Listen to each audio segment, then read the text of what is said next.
Welcome to the Eye Opener. I'm your host, Michael Lewis. Currently, there are more than 20,000 troops in Washington, D.C., and about 7,000 are staying until March to protect President Biden. No past elected president has ever needed so many troops, in addition to the Secret Service. Republican congressmen have issued a letter. The letter requests a briefing on why the National Guard will maintain such a large presence after the inauguration is over. But before the 20th, the Department of Homeland Security clearly stated that it had no reliable information that there would be violence against the presidential transition. There was no violence during the transition of the power. How come all of a sudden there is a threat of violence now? I don't know whether they are referring to the far leftist group Antifa for their past actions of vandalism and looting. If that's the case, it's possible because it's already happened. But aren't they in the mainstream media the ones that insist on calling Antifa's evidently violent actions peaceful and democratic in the past year? The Biden administration apparently does not think the leftist media has anything to do with violence. Their focus has been coming up with excuses to ban different voices. TJ Ducklo, Biden's deputy press secretary, told a news outlet earlier this week, organizations or individuals who traffic in conspiracy theories, propaganda, and lies to spread disinformation will not be tolerated and will work with the White House communication agency to decide how to handle those instances moving forward. The definition of disinformation is unclear. However, from past experience, anything that the mainstream media doesn't like can be labeled as disinformation. If the view is vastly different from theirs, it's probably called a conspiracy theory. Be prepared that the Biden administration will soon only allow media outlets of their choice to attend the press briefings. Maybe Biden's press team found it's impossible to rationalize all the 30-plus executive orders signed within a week of presidency. Maybe the new press team doesn't want Americans to hear any voice of opposition or critical to the administration. Yet, one thing is clear, Trump's press team, including the former president himself, were much more open than their successors in answering every single question in the past 4 years, despite many of which were vicious attacks from the mainstream media. Now, within 1 week in the White House, Biden's administration is already leading a double-standard press environment. How far away is this from communism's censorship of speech? Now, we all know how much the pandemic has hurt Americans and the world, and there are signs that this situation is worsening as we speak. It's been said that the Biden administration is now actively considering new measures that would require people to show proof of testing negative for the CCP virus before traveling on U.S. domestic flights, in addition to requiring that from people who want to enter the United States starting on the 26th. On the 26th, Biden also signed an executive order that specifically prohibits federal documents from using the term China virus when describing it.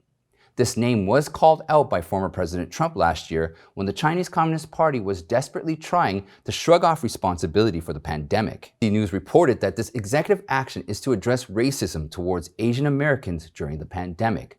But if that is truly the reason, why isn't Biden in his administration encouraging people to call it the CCP virus, as it should be, instead of just banning it from being called China virus? Before we move on, I once again would like to make 2 requests. First, our videos are being removed and demonetized, so if you enjoy this show, please consider supporting us. Our donor box link is in the description. And secondly, the censorship continues to be excessively restrictive, and if we get shut down, it would be great as a safety measure if you would please sign up for our email list. Okay, let's get back into this. Now, former President Trump has left office. The Chinese Communist Party is becoming more and more bold in its international actions. Right off the bat, just a few hours after President Trump left office, the Chinese Communist Party imposed sanctions on 28 officials of the Trump administrations. China's Xinhua News English Twitter account posted, "Finally, Trump is gone." A record number of military aircraft, at least 28 units, were dispatched to disturb the southwest airspace of Taiwan and show off their power, testing the United States. This happened for 2 consecutive days on January 23rd and 24th. On the 26th, the Chinese Communist Party sent 5 military aircrafts into Taiwan's airspace 5 times. They flew close to U.S. reconnaissance aircraft during that time, which was very dangerous and provocative. The level of arrogance is unprecedented. Also, the Chinese Communist Party is now not shying away from the U.S. fleet when it arrives in the South China Sea. When the U.S. aircraft carrier strike group sailed into the South China Sea on January 23rd and past Wangyin Island on January 25th. Protesting this, the Chinese foreign minister announced that it would conduct military drills in the South China Sea, but it did not announce the exact time or scale of the drills. This has been seen as a pressure test for the Biden administration to see how tough they will be on the Chinese Communist Party. On January 25th, Chinese Communist Party leader Xi Jinping delivered a speech criticizing implicitly the U.S. for resisting the Communist Party's quote-unquote unilateralism policy at the World Economic Forum in Davos. This is yet another way to test Biden. While the CCP is stepping up, showing their teeth, what has Biden and his administration been doing? Banning the use of China virus and calling for patience as a strategy in dealing with China. As we reported earlier, President Biden once mumbled, "I don't know what I'm signing," while still wearing a microphone at the signing location. The person next to him said, "Just sign it." Now, there's another report that shows President Biden spent more than 10 seconds struggling with his pen after signing the executive orders. He tried to put his pen back inside his suit pocket, but couldn't get it in. The National Pulse reports Mike McCormick, who served as a White House stenographer for 16 years, from 2002 to 2018, was interviewed on Bannon's War Room program. He said, "We have seen a 50% decline in Joe Biden's mental capacity. He believes that Biden's cognitive abilities have declined by 50% from 2011. At this time, even Peter Jennings, director of the Australian Strategic Policy Institute, an Australian think tank, commented she thinks he can exploit a window of opportunity created by COVID-19 and the change of the US president to accelerate China's ambition to take over Taiwan. He warned Australian authorities to be prepared for the tension. How did Biden respond? Everyone already knew his White House spokesperson, Psaki, has revealed that Biden will maintain a strategic patience with the Chinese Communist Party in the coming weeks. Biden's current policy towards the Chinese Communist Party has begun to deviate significantly from the Trump administration's previous way of extreme pressure, peace through might, and no avoidance of war with the Chinese Communist Party. Former Secretary of State Mike Pompeo, in an interview with Fox News on the 26th, responded with backing down would not change the direction and course of the CCP. He said what the CCP needed to see is the cost of their brutality through a fierce resistance and demonstration. Mike Pompeo called on President Biden to solemnly inform the Chinese Communist Party that the United States will not return to the appeasement policies of the past 40 to 50 years. He also stressed that the world must unite in dealing with the Chinese Communist Party and urged the regime to end all forms of its violence. According to a report by the U.S. media Axios, on January 26, Mike Pompeo joined the Hudson Institute, a well-known think tank in Washington, D.C., as a distinguished fellow.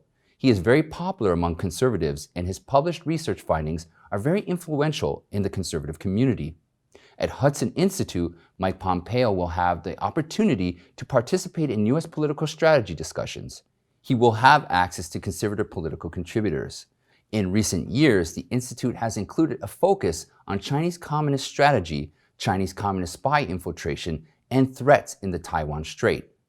Prior to joining the Hudson Institute, the day after President Biden's inauguration on January 21st, Mike Pompeo tweeted a mysterious number of 1,384 days. The American news website The Hill reported that Mike Pompeo is counting down the days to his 2024 presidential campaign. He is one of the dozen Republican presidential candidates who intend to run for president in 2024. If the former President Trump is also running for president in 2024, I wonder if Mike Pompeo will still be interested. Besides, Mike Pompeo, former President Trump's Director of National Intelligence, John Ratcliffe, also expressed a different view of President Biden's strategic patience with the Communist Party. He is taking a similar stance to Mike Pompeo. He called upon the Biden administration to respond aggressively and not delay. The intelligence agency's report did not say to be patient with respect to the Chinese Communist Party, but rather to take action. Under the Biden administration, none of the actions taken by President Biden and leftist Washington politicians have recognized the Chinese Communist Party as the primary threat to national security. Media outlet Nikkei Asia cited sources on January 27th that Apple is accelerating the withdrawal of its industrial chain from China to ramp up production of iPhones and iPads, Macs, and other products in Vietnam and India. This is to accelerate its production diversification. Sources said iPad production will begin in Vietnam as early as the middle of this year, and iPhone production will increase in India. Apple plans to start producing the latest iPhone 12 series and the company's first 5G smartphones as early as this quarter. India is its second largest production base for the iconic device. One supply chain manager said Apple and many other tech companies all want out of China production capacities, and that has not slowed even though the US has a new president. Apple's moves are part of a larger trend of global tech giants reducing their production dependency on China.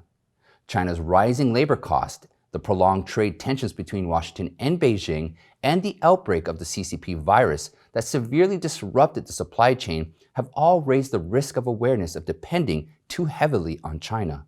Moreover, the US government has initiated a supply chain restructuring campaign and urged tech suppliers to move away from China. Recently, the US Senate voted 55-45 in favor of Trump's upcoming impeachment. The Senate still needs to persuade 17 more Republicans to support them in order to make the impeachment go forward. Senator Rand Paul of Kentucky commented that Trump's impeachment trial is dead on arrival. Paul also stated that it is significant hypocrisy and double standards when the Democrats are accusing Trump of inciting violence by saying, "Go fight for your country," and he said march peacefully and patriotically, while ignoring Cory Booker's words, "Become a mob. We want you to mop them at restaurants and cause mayhem." And the fact that one of Bernie Sanders' supporters nearly killed Steve Scalise and wounded 3 or 4 others at a baseball game practice. But nobody talked about impeaching Bernie Sanders, and nobody talked about impeaching Cory Booker for his statement which sounds like an incitement for violence. So it's hypocritical and a double standard that they're putting forward, and they should be called out on it.